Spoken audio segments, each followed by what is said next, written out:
Y en esta oportunidad vamos a estar hablando de todo lo que tiene que ver con el conflicto en Medio Oriente, con la polémica por el asesinato de periodistas y médicos a manos de Israel y sus operaciones en Gaza, Cisjordania, el Líbano y Siria. Vamos a abordar otras cuestiones como la guerra en Ucrania, la escalada en la guerra comercial entre Estados Unidos y China, las elecciones en Ecuador y mucho más. Así que ya mismo nos ponemos en marcha con el programa. Acompáñennos. El ejército israelí lanzó una nueva ofensiva terrestre en Gaza. Hungría anunció su retirada de la Corte Penal Internacional. El presidente Trump afirma que Estados Unidos mantendrá conversaciones directas con Irán sobre su programa nuclear. Cumbre en El Cairo entre los dirigentes de Francia, Egipto y Jordania. La guerra debe regresar al lugar de donde viene, ha dicho el presidente ucraniano. Manifestación en París en apoyo a Marine Le Pen tras su inhabilitación. Entró en vigor el sábado como un mazazo al comercio global. China impondrá aranceles adicionales a productos de Estados Unidos. Los aranceles introducidos por el presidente Donald Trump aumentaron el riesgo de un mayor desempleo. Jair Bolsonaro reunió el domingo a miles de personas en una manifestación en Sao Paulo. Y vamos a comenzar el programa en Medio Oriente. El mandatario israelí Benjamin Netanyahu está teniendo problemas en el ámbito interno después de que la Corte Suprema dictara una orden provisional para impedir la destitución del jefe del Servicio de Inteligencia Interior, Shin Bet, Ronen Bar. El primer ministro había anunciado su reemplazo, afirmando que había perdido la confianza en él, mientras que los críticos sostienen que fue una medida de represalia por liderar una investigación contra dos de sus asesores, acusados de haber recibido dinero de Qatar para mejorar su imagen en los medios de comunicación antes del Mundial. Los jueces agregaron que no se tenía que tomar ninguna medida para poner fin al mandato de Bar, ni siquiera buscar posibles reemplazos, designar a un jefe interino o limitar sus funciones. A su vez, el presidente del tribunal, Shihak Amit, ordenó que ambas partes llegaran a un acuerdo antes del 20 de abril, en una audiencia que evidenció la polarización que se vive en el país, ya que estuvo marcada por protestas y enfrentamientos entre partidarios y detractores del gobierno. Pero mientras tanto, Netanyahu profundiza su postura beligerante contra los palestinos y aprobó la expansión de la operación contra la Franja de Gaza, asegurando que era una medida de presión para que Hamás liberara a los rehenes, aunque se denuncia que, junto con el bloqueo a la entrada de ayuda humanitaria, es un paso previo a la implementación del plan de Donald Trump para vaciar el enclave y quedarse con él. Netanyahu dijo que sus fuerzas armadas estaban fragmentando el territorio para debilitar al enemigo, mientras Naciones Unidas informó que desde que Israel rompió el alto el fuego ya habían muerto más de 1.000 personas, sobre todo niños. El ejército israelí lanzó una nueva ofensiva terrestre en Gaza. Al menos 30 palestinos murieron en las operaciones israelíes en la Franja de Gaza, según informó la Agencia de Defensa Civil del Territorio, menos de 48 horas después de que el primer ministro Benjamin Netanyahu prometiera intensificar la presión militar sobre el movimiento islamista palestino Hamás para que libere a los rehenes. Netanyahu afirmó el miércoles que las fuerzas israelíes están fragmentando el territorio y aumentando la presión poco a poco para que Hamás devuelva a los rehenes. La casi totalidad de los 2,4 millones de habitantes de Gaza han sido desplazados por los combates y viven en condiciones muy duras, mientras Israel impide la entrada de ayuda humanitaria al devastado territorio. Israel reanudó la guerra hace 3 semanas tras romper el frágil alto el fuego con Hamás. Desde entonces, el ejército israelí ha llevado a cabo ataques diarios y operaciones terrestres que han causado la muerte de más de 1.000 personas, según un informe de la ONU. Más de 50.500 palestinos han muerto hasta ahora desde el inicio de la ofensiva israelí en Gaza en octubre de 2023. El domingo, los ataques israelíes alcanzaron una tienda de campaña y una casa en Han Yunis, en el sur, matando a 5 hombres, 5 mujeres y 5 niños. Otro ataque contra el campo de refugiados de Jabalilla, en el norte, mató al menos a 4 personas. Y un ataque en la ciudad de Gaza contra un grupo que esperaba por fuera de una panadería mató a más de 6 personas, de las cuales la mitad eran niños. Las operaciones militares de Israel en la Franja de Gaza continúan generando condena internacional, después de que bombardeara las tiendas de campaña donde se refugiaban periodistas en Han Yunis, matando a 2 de ellos y dejando 9 heridos, varios de ellos en estado crítico. Además, quedó registrado el momento en el que uno de los fallecidos se quemaba vivo. Por su parte, Israel justificó el ataque afirmando que el objetivo era Hassan Aslí, uno de los periodistas que resultaron heridos, asegurando que era un miembro de Hamás que se hacía pasar por dueño de una compañía de medios, y agregó que había participado del ataque del 7 de octubre. Poco más tarde, Hamás comunicó que ya había un total de 211 periodistas muertos en el conflicto y culpó del crimen a la ocupación israelí, a Estados Unidos y a los países que participaban del genocidio, como el Reino Unido, Alemania y Francia, mientras que el Foro de Periodistas Palestinos denunció que el hecho violaba las leyes internacionales. A su vez, la organización islamista llevó a cabo el mayor ataque contra Israel en varios meses, lanzando una decena de misiles, la mayoría de los cuales fueron derribados, aunque se reportaron daños y varios heridos, tras lo cual Israel bombardeó el hospital Al-Aqsa en la ciudad de Gaza y ordenó nuevas evacuaciones. Mientras tanto, también generó polémica el asesinato de un joven de 14 años a manos de Israel, al que calificó de terrorista por estar tirando piedras en la carretera, en un incidente que también dejó 2 niños heridos. Y también en Cisjordania se registró una manifestación en la Universidad Al-Quds en apoyo a Gaza. A Israel la reprimió, dejando 23 heridos. En Gaza, el ejército israelí ha bombardeado las tiendas de campaña de Khan Yunis, donde se refugiaban periodistas. 2 han muerto y otros 9 están heridos. De ellos hay algunos críticos con quemaduras graves y heridas de la metralla. Horas antes, otro bombardeo en una casa, también en Khan Yunis, ha dejado al menos 9 muertos, la mayoría niños. Con la luz del día, los gazatíes de este barrio de Khan Yunis comprueban la magnitud del último ataque israelí. Sus casas, sus pertenencias calcinadas y una decena de asesinados, entre ellos 2 periodistas, refugiados en tiendas de campaña. Nos despertó una explosión, salimos de las tiendas y vimos que estaban atacando a compañeros, relata este otro informador. Les han quemado vivos y hay varios heridos trasladados después al hospital. El Foro de Periodistas Palestinos lo tacha de crimen atroz y deliberado que viola las leyes internacionales. Estas explosiones se han producido en el hospital de Al-Aqsa, en Ciudad de Gaza, la capital, respuesta de Tel Aviv a la decena de cohetes lanzados anoche por Hamás, un ataque en cadena no visto en meses que ha dejado un herido en el sur de Israel. Como venganza, el ejército ha ordenado seguir desalojando barrios de la ciudad y que sus habitantes se desplacen al campamento de Al-Mawasi, un área humanitaria pero no exenta de ataques estos últimos meses. Como tampoco Cisjordania. Allí esta madrugada las tropas israelíes han matado a tiros a un adolescente de 14 años cerca de Ramallah. Alegan que era un terrorista que lanzaba piedras contra la carretera y ponía en peligro a los conductores. En el tiroteo han herido también a otros 2 niños. Pero Israel lleva a cabo ofensivas en varios frentes y sigue poniendo en peligro la tregua con la organización islamista Hezbollah, al haber vuelto a bombardear el Líbano, esta vez para matar a un alto cargo de Hamás que se encontraba con sus 2 hijos al momento del bombardeo. El ataque tuvo lugar en un área residencial de la sureña ciudad de Sidón. Israel lo justificó, afirmando que Hassan Farhad había organizado atentados contra soldados y civiles israelíes. De cualquier forma, se suma a los numerosos bombardeos que han tenido lugar contra el Líbano, incluso contra Beirut, y desde que se acordó el alto al fuego se reportó la muerte de 130 personas. Israel asegura que tuvo que derribar varios cohetes disparados desde la frontera, pero Hezbollah no reivindicó ninguno de los lanzamientos. A su vez, la organización islamista le advirtió al gobierno libanés que si no hacía algo para que Israel dejara de violar la tregua, iban a comenzar a actuar, mientras que Estados Unidos también responsabilizó de la escalada al gobierno libanés y lo presionó para que fijara un calendario para el desarme de Hezbollah.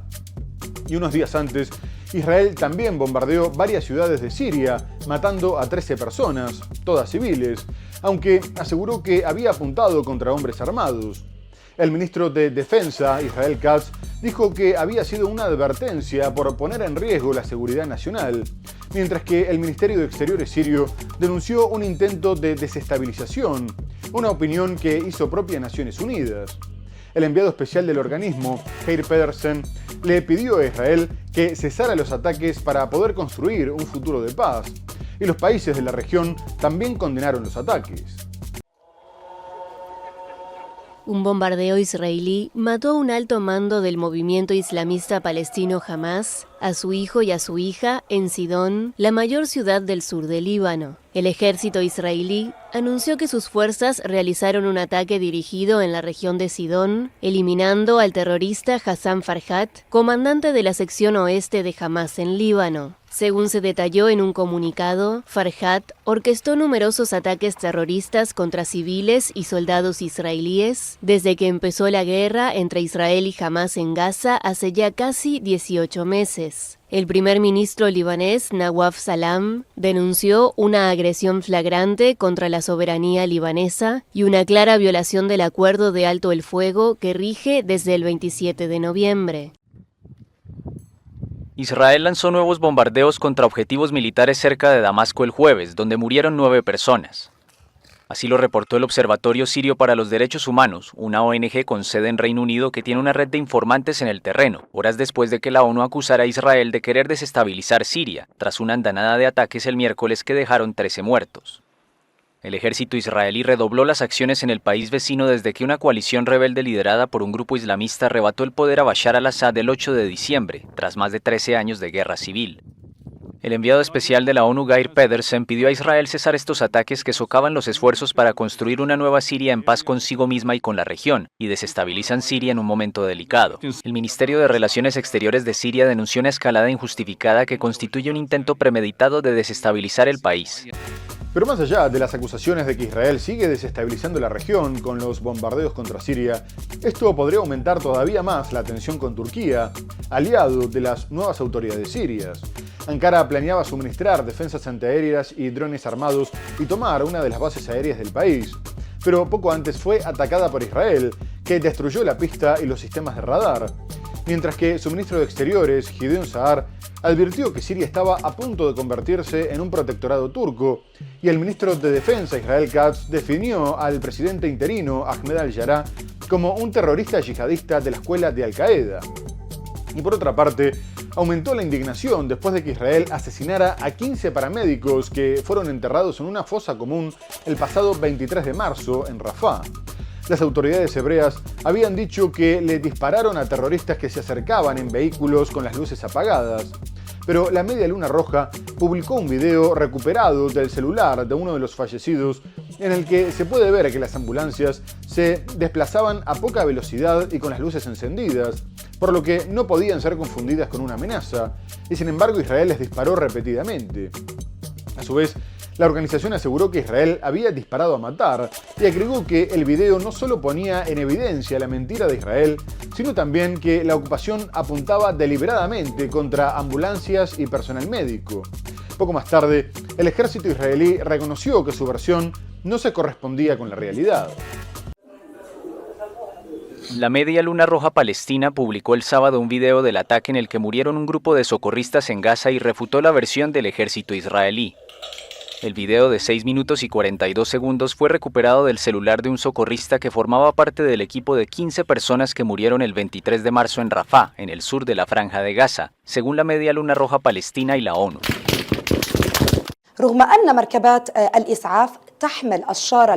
A pesar de que las ambulancias llevaban el emblema protegido internacionalmente y sus luces estaban encendidas, los soldados de la ocupación dispararon deliberadamente de manera histérica contra el equipo de ambulancias, que también llevaban uniformes de la Media Luna Roja, causando el martirio de los equipos.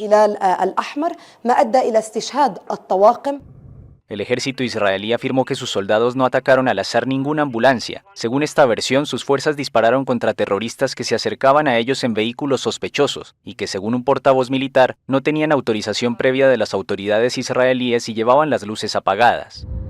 Pero el video obtenido por la AFP el sábado parece contradecir las afirmaciones de los militares israelíes, ya que muestra ambulancias con los faros y las luces de emergencia claramente encendidas.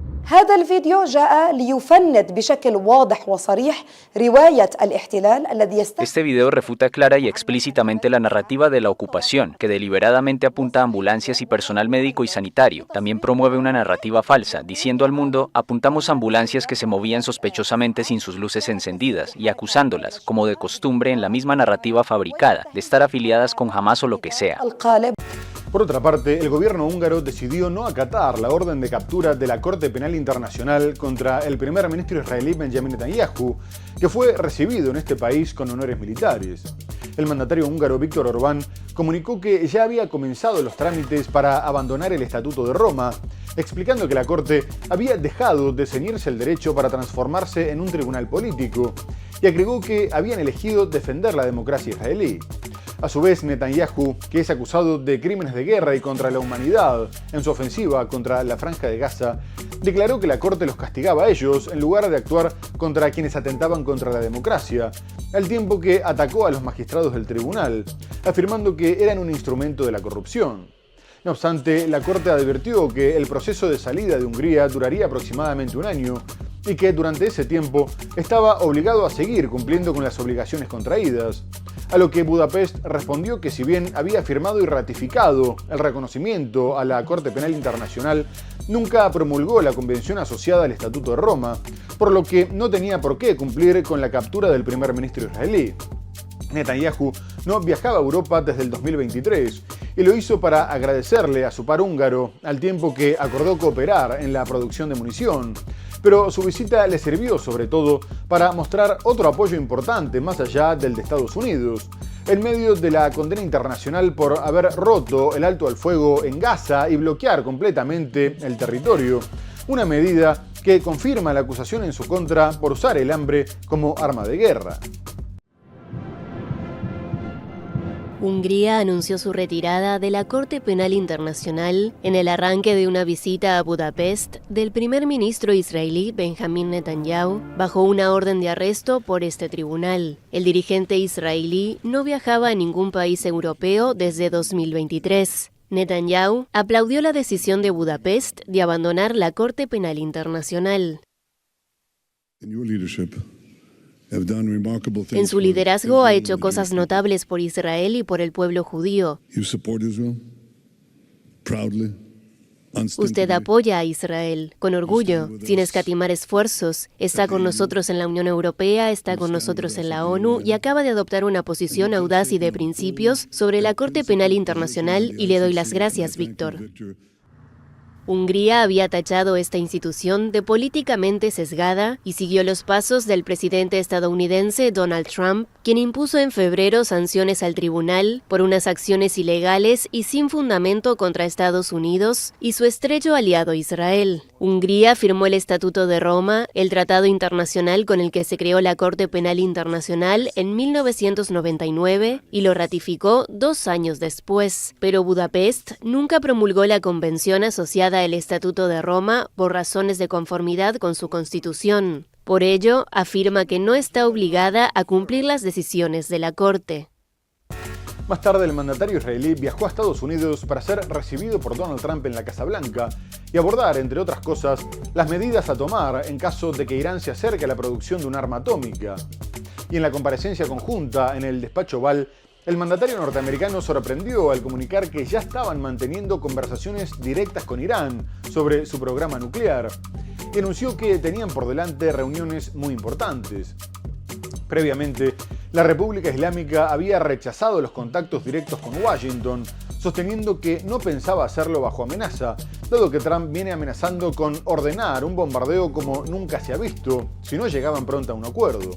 No obstante, el presidente Mesud Pezeshkian dijo que estaban dispuestos a entablar negociaciones indirectas, mientras que aseguró que Israel estaba intentando pintar una situación peor de lo que realmente era, con el objetivo de arrastrar a Estados Unidos a una guerra contra ellos, ya que sabía que no podrían hacerlo solos.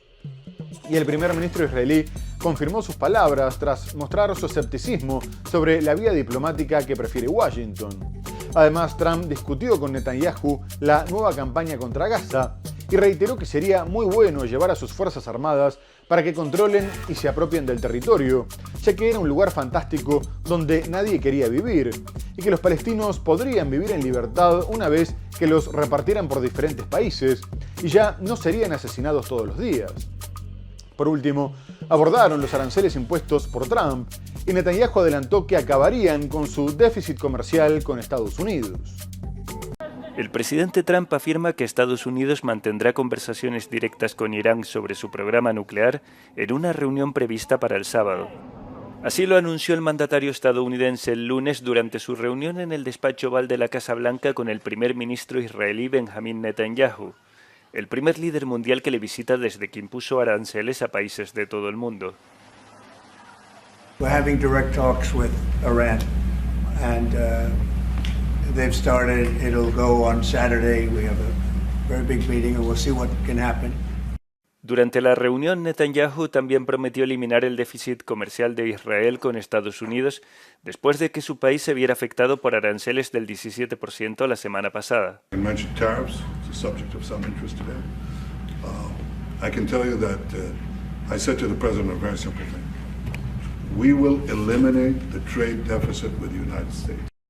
Netanyahu afirmó que también abordó con Trump los trabajos en curso para liberar a los rehenes en Gaza y se mostró confiado en lograr un nuevo acuerdo para ello.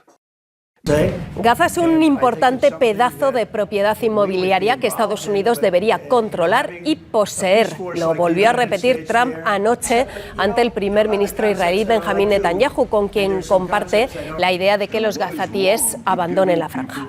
Mientras tanto, cientos de israelíes protestaron contra Netanyahu y su gobierno en Tel Aviv por sus medidas para destituir a altos funcionarios de seguridad ilegales y tras la reanudación de la guerra en Gaza. Y mientras tanto, el presidente francés Emmanuel Macron intentó presionar a Israel para que reanude la tregua con Hamás y permita la entrada de ayuda humanitaria a Gaza.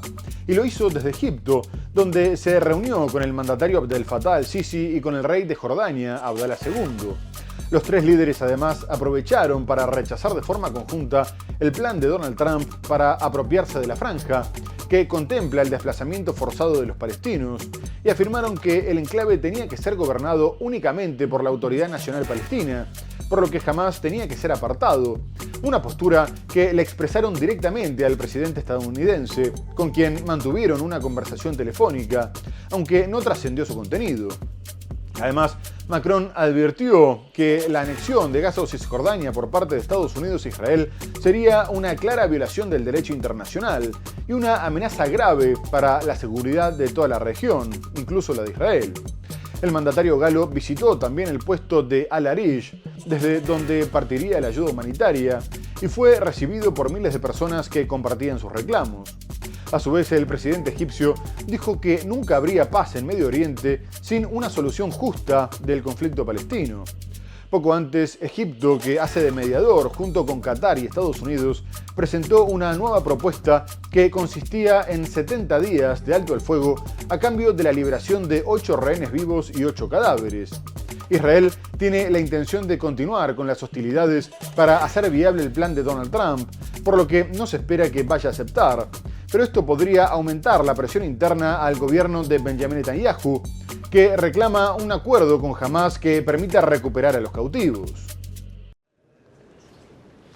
Cumbre en El Cairo entre los dirigentes de Francia, Egipto y Jordania. En una declaración conjunta, el presidente francés Emmanuel Macron, el mandatario egipcio Abdel Fattah al-Sisi y el rey de Jordania Abdalá II señalaron que la franja de Gaza debe ser gobernada únicamente por la autoridad palestina y expresaron su rechazo a cualquier desplazamiento forzado de la población palestina. Pidieron también la reanudación inmediata de un alto el fuego. Francia también se une a Egipto en un punto importante y quiero repetirlo aquí con fuerza. Nos oponemos firmemente a los desplazamientos de poblaciones y a cualquier anexión de Gaza, así como de Cisjordania. Sería una violación del derecho internacional, una amenaza grave para la seguridad de toda la región, incluida la de Israel. Lograr la estabilidad y la paz duradera en el Medio Oriente seguirá siendo inalcanzable mientras el tema palestino quede sin una resolución justa y mientras el pueblo palestino continúe enfrentando el flagelo de guerras devastadoras que destruyen sus cimientos y privan a sus futuras generaciones del derecho a siquiera esperar un futuro más seguro y estable. A principios de febrero, Trump provocó un revuelo internacional cuando propuso desplazar a los palestinos de Gaza hacia Egipto y Jordania y convertir el territorio en la Riviera de Oriente Medio. La declaración de los dirigentes también recalcó que el movimiento islamista Hamas no debe tener ningún rol en la gobernanza de la Franja de Gaza. Y ahora quisiera dejar de lado Medio Oriente para hablar de la guerra en Ucrania. Rusia retomó sus avances en todo el frente, sobre todo en su propio territorio, y prácticamente expulsó a los ucranianos de la región de Kursk, tras haber tomado el control de Guyeva, la última ciudad importante que permanecía en manos ucranianas. Además, las tropas rusas cruzaron la frontera hacia la región de Sumy y avanzan hacia localidades importantes para la logística de las tropas que continúan en su territorio, por lo que no se cree que permanezcan mucho tiempo más. Por otro lado, la ofensiva ucraniana en la región de Belgorod, donde intentó repetir lo hecho en Kursk, se estancó a los pocos días, a pesar de la importante pérdida de equipos y personal. En otras partes del frente, Rusia sigue presentando victorias, avanzando en los óblasts de Kharkov y Zaporilla, mientras que en Donetsk pudo rechazar las contraofensivas de Ucrania al sur de la ciudad de Pokrovsk.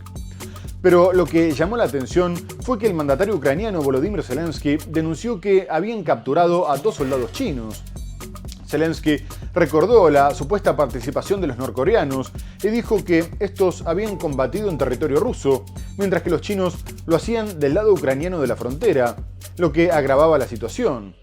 No obstante, nunca pudo probar la implicación de los norcoreanos y se destacó que también Rusia capturó o mató a una gran cantidad de soldados de Estados Unidos, el Reino Unido, Francia, Polonia e incluso de Colombia, por lo que las diferentes nacionalidades en el campo de batalla no son una novedad. De cualquier forma, Zelensky dijo que convocaría al encargado de negocios de China para pedirle explicaciones y agregó que Estados Unidos tendría que prestar más atención a lo que estaba sucediendo. Son imágenes difundidas por una brigada ucraniana en las que se ve cómo bombardean a soldados rusos en Belgorod. Volodymyr Zelensky ha confirmado por primera vez que su ejército combate allí. Una incursión que, por ahora, se limita a unos pocos kilómetros de territorio ruso. La guerra debe regresar al lugar de donde viene, ha dicho el presidente ucraniano. En la vecina Kursk siguen los combates 8 meses después de la operación relámpago que llevó a Ucrania a controlar más de 1.000 kilómetros cuadrados en esa región rusa con la que comparten frontera. Ahora Kiev lo ha perdido prácticamente todo. Allí en Kursk, la agencia estatal RIA Novosti ha difundido estas imágenes. Dicen que son civiles rusos muertos en bombardeos ucranianos y que llevan varios días tratando de recuperar los cuerpos para darles sepultura. Pero cada vez que lo intentan, aseguran, Kiev lo impide lanzando nuevos ataques. Ucrania captura a 2 soldados chinos que combatían junto a las tropas rusas en Donetsk, en la región del Donbass, en el este del país. Los militares portaban documentos que prueban su origen, según ha declarado el presidente Zelensky. Kiev ha convocado al encargado de negocios de China para pedirle explicaciones.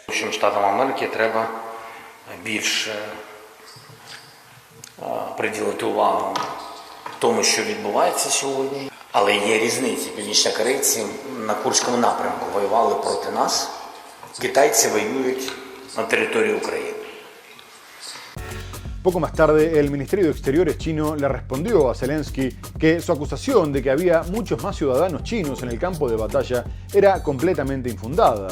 Además, agregó que estaba analizando la información presentada por Kiev y agregó que siempre les pedía a sus ciudadanos que se mantuvieran al margen de cualquier conflicto armado. No obstante, la vocera del Departamento de Estado norteamericano, Tammy Bruce, calificó la participación de chinos en la guerra como alarmante. El mandatario ucraniano ya había criticado a Estados Unidos por considerar que no estaba presionando lo suficiente a Rusia después de que el Kremlin rechazara un alto al fuego completo e incondicional y se limitara a aceptarlo solo para la infraestructura energética. Sin embargo, Zelensky tampoco quería la tregua y contaba con que fuera Moscú el que la rechazara, mientras que Rusia señaló que Ucrania ni siquiera pudo respetar lo que se había acordado y había seguido bombardeando infraestructura energética de forma sistemática, por lo que le llevó a Estados Unidos las pruebas y la lista de objetivos de las últimas semanas, entre las que figuraba una estación de bombeo de gas en Suchia. Además, Rusia recordó que no había rechazado el alto el fuego, sino que había pedido asegurarse de que no fuera utilizado por los ucranianos para rearmarse, reagrupar sus tropas o mejorar sus posiciones en el campo de batalla. De cualquier forma, el secretario de Estado, Marco Rubio, dijo que Moscú les tenía que demostrar que realmente quería el fin de la guerra y que no estaba jugando con los tiempos, mientras que Donald Trump volvió a amenazar a Rusia con la imposición de más sanciones si no daba pasos concretos hacia la paz. El presidente ucraniano Volodymyr Zelensky lamentó el domingo la falta de respuesta estadounidense al rechazo del presidente ruso Vladimir Putin a un cese el fuego completo e incondicional en Ucrania. Su homólogo estadounidense Donald Trump está presionando para alcanzar un alto el fuego entre Rusia y Ucrania, más de 3 años después de la invasión rusa del país. Para ello propuso una tregua incondicional de 30 días que Kiev aceptó, pero solo pudo obtener de Moscú un alto el fuego en el Mar Negro y una moratoria muy vaga sobre los ataques a infraestructuras energéticas, que ambas partes se acusan mutuamente de violar. Якщо припинення вогню, то безумовне і таке, що взагалі не дозволяє знищувати життя. Si debe haber un alto el fuego, debe ser incondicional y no permitir la destrucción de ninguna vida en absoluto. Ucrania ha aceptado la propuesta de Estados Unidos, un alto el fuego total e incondicional. Putin se niega. Estamos esperando la respuesta de Estados Unidos. Hasta ahora no ha habido respuesta. Ми очікуємо реакції Сполучених Штатів. Досі її немає. Ucrania denunció el domingo un ataque masivo ruso en su territorio que dejó al menos 2 muertos y 8 heridos en diferentes regiones del país, incluida la capital Kiev. Algunos de los misiles fueron lanzados desde el Mar Negro según Zelensky, que pidió una tregua marítima para garantizar la seguridad de Ucrania. Pese a las dificultades para alcanzar una tregua, el mandatario ucraniano celebró avances tangibles para el posible despliegue de un contingente europeo en Ucrania en caso de alto el fuego, tras una visita a Kiev de los jefes de Estado Mayor de los ejércitos francés y británico. Kiev acusa a Moscú de retardar deliberadamente las negociaciones para aprovechar su ventaja en el frente y conquistar más territorios. Muy bien amigos, tenemos que hacer una breve pausa comercial para hablar de la escalada en la guerra comercial entre Estados Unidos y China, de las elecciones en Ecuador y mucho más. No se vayan, ya volvemos.